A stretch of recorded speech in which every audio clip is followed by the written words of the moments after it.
Hey guys, నేను భారతదేశంలో ఉన్న ఉదయగిరి గుహల దగ్గర ఉన్నాను. ఇవి చాలా పాత గుహల ఆలయాలు. 3వ శతాబ్దం నుంచి 5వ శతాబ్దం వరకు నిర్మించబడ్డాయి. అంటే వాటిలో కొన్ని 1800 సంవత్సరాల పురాతనమైనవి. మీరు చూస్తున్నట్లుగా చాలా గుహలు మూసి ఉన్నాయి. కానీ ఇది గుహ సంఖ్య 4. ఇందులో ఒక అద్భుతమైన లింగం ఉంది. నేను దీనిని ఈజిప్షియన్ శివుడు అని పిలుస్తున్నాను. అవును, ఈజిప్షియన్ శివుడు. నేను ఈ తాళం వేసిన తలుపు ద్వారా మీకు చూపిస్తాను. లింగంలో ఒక ముఖం ఉంది. దీన్ని ముఖలింగం అని అంటారు. నా ఛానల్లో నేను మీకు వందల లింగాలను చూపించాను, కానీ ముఖమున లింగం చాలా అరుదు. అంతేకాకుండా పురాతన ముఖలింగాన్ని చూడటం ఇంకా అరుదుగా ఉంటుంది. జాగ్రత్తగా చూడండి. నేను అతన్ని ఎందుకు ఈజిప్షియన్ శివుడు అని పిలుస్తున్నానో అర్థమవుతుందా? దాని దగ్గరగా చూడకూడదు అనుకుంటున్నారా? కానీ దురదృష్టవశాత్తు ఈ తలుపు లాక్ చేసి ఉంది. దాన్ని మనం తెరవలేము. సో ఇప్పుడేమి చేద్దాం? బై గాడ్ గ్రేస్ నాకు ఈ గుహ దేవాలయాన్ని తెరవడానికి అనుమతి లభించింది. అండ్ అధికారులు నా కోసం ఈ ఆలయాన్ని తెరుస్తున్నట్లు మీరు చూడవచ్చు. సో అలాగే లోపలికి వెళ్ళి మనకు ఏం కనిపిస్తుందో చూద్దాం. మీకు ఈ శివుడిలో ఏదైనా విచిత్రంగా అనిపిస్తుందా? ధ్వంసమైన కూడా ఈ శివుడికి గడ్డం ఉంది. అది సాధారణమైన గడ్డం కాదు. సాధారణంగా గడ్డం అంటే మీసం మరియు ముఖం మొత్తం పెరిగే గడ్డం అని అర్థం. కానీ ఈ శివుడిని గమనించండి. ముఖంపై రోమాలు లేవు, గడ్డం లేదా మీసం కూడా లేదు. అయితే నిపుణులు మరియు స్థానికులు ఇద్దరు అతనికి గడ్డం ఉందని, చాలా పొడవైన గడ్డం ఉందని, అది కూడా కేవలం ఆయన మొండెం భాగానికి మాత్రమే అంటుకుని ఉండేదని కన్ఫర్మ్ చేస్తున్నారు. మనము ఈ గడ్డాన్ని రీక్రియేట్ చేస్తే అతను ఇలా కనిపిస్తాడు. ఇదే ఈజిప్షియన్ దేవుళ్ళు మరియు రాజులు ధరించినది.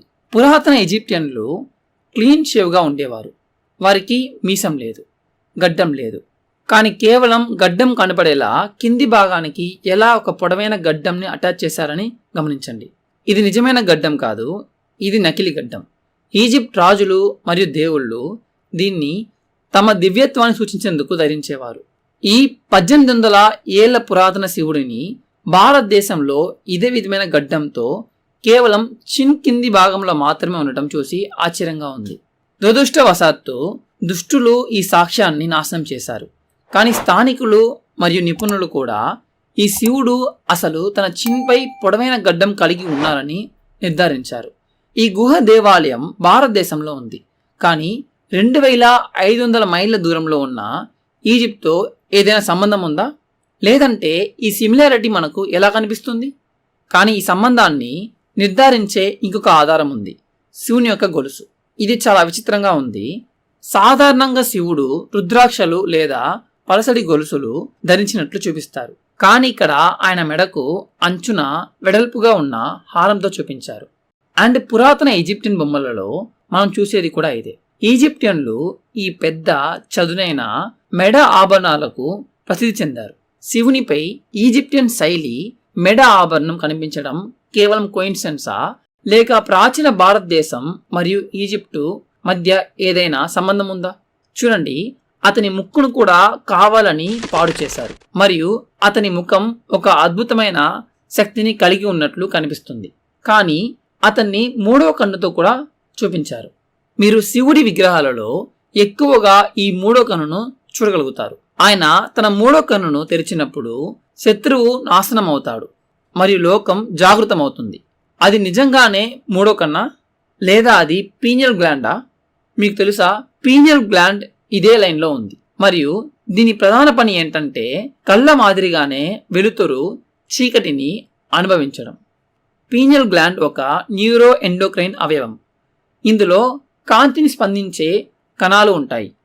ప్రాచీన హిందూ మతంలో మరియు బౌద్ధ మతంలో కూడా 3వ కన్ను తెరవడం వల్ల ఆధ్యాత్మిక జ్ఞానోదయం లభిస్తుంది. నేడు మానవ శరీరంలోని అన్ని అవయవాలు మరియు కణజాలలో పీనియల్ గ్లాండ్ అత్యధిక కాల్సిఫికేషన్ రేట్ను కలిగి ఉందని పరిశోధకులు గమనించారు. అంటే పీనియల్ గ్లాండ్పై అధిక కాల్షియం పేరుకుపోతుంది. ఇది 3వ కన్ను మూయడం అనే రూపకానికి చాలా పోలి ఉంటుంది. మీ 3వ కంటిని తెరవడం అంటేనే మీ పీనియల్ గ్లాండ్ని డీకాల్సిఫై చేయడం, అంటే అందులో చేరిన అధిక కాల్షియం నిక్షేపాలను తొలగించడం. 3వ కన్ను తెరవడం మన శరీరంలోని 7 చక్రాలతో సంబంధం కలిగి ఉంటుంది. ఇది మనకు జ్ఞానోదయం పొందే అవకాశం ఇస్తుంది. మీరు లింగం చుట్టూ నడిస్తే ఈ లింగానికి ఒకే ఒక ముఖం మాత్రమే ఉందని గమనించగలరు. శిల్పి 2 లేదా 4 ముఖాలను చెక్కవచ్చు, కానీ ఇక్కడ ఒకే ఒక ముఖ మాత్రమే ఉంది. ఈ విధమైన ముఖలింగాన్ని ఏకముఖలింగం అని అంటారు. సంస్కృతంలో దీని అర్థం ఒక ముఖం కలిగిన లింగం. ఈ బేస్ని అంటే యోనిని కూడా ధ్వంసం చేయడానికి హ్యాక్ చేశారు. ప్రాచీన కట్టడకారులు ఈ లింగాన్ని తయారు చేయడానికి పెట్టిన శ్రమను ఊహించండి. రాళ్లను తవ్వి వాటిని కొయ్యించి శిల్పించి లింగంగా మార్చి తర్వాత ఇక్కడికి తెచ్చేందుకు ఎంత కష్టపడి ఉంటారో ఊహించండి. లేదు, అది ఇంకా కష్టం. ఎందుకంటే వారు దీనిని బయట నిర్మించి ఇక్కడకు తీసుకురాలేదు. మిగిలిన పదార్థాలని బయటకు తీయడం ద్వారా దీనిని సృష్టించారు. బేస్ చూడండి, ఈ లింగం నేలరాయి నుండి చెక్కబడింది. అయితే వారు బయట నుండి ఒక లింగాన్ని తీసుకువచ్చి ఇక్కడ ఉంచేందుకు ప్రయత్నించినట్లయితే వారు విఫలమయ్యేవారు.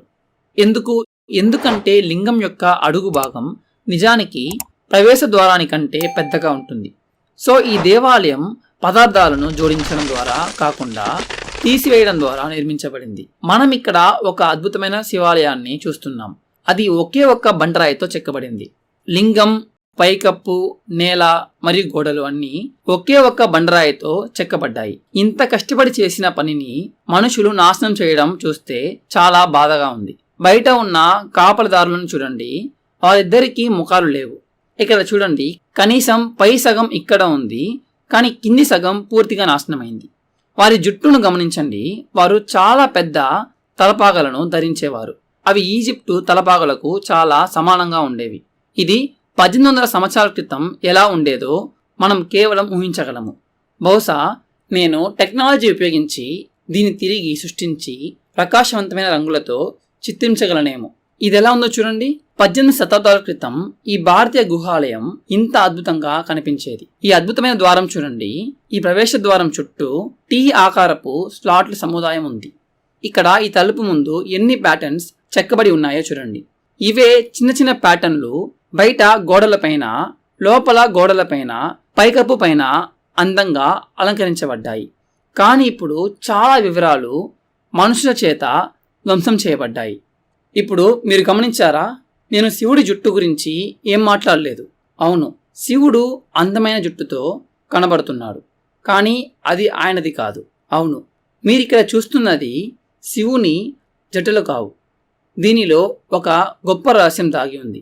నేను దీన్ని ఇక్కడ చెప్పలేను, కానీ మన మెంబర్స్ ఓన్లీ సెక్షన్లో పోస్ట్ చేశాను.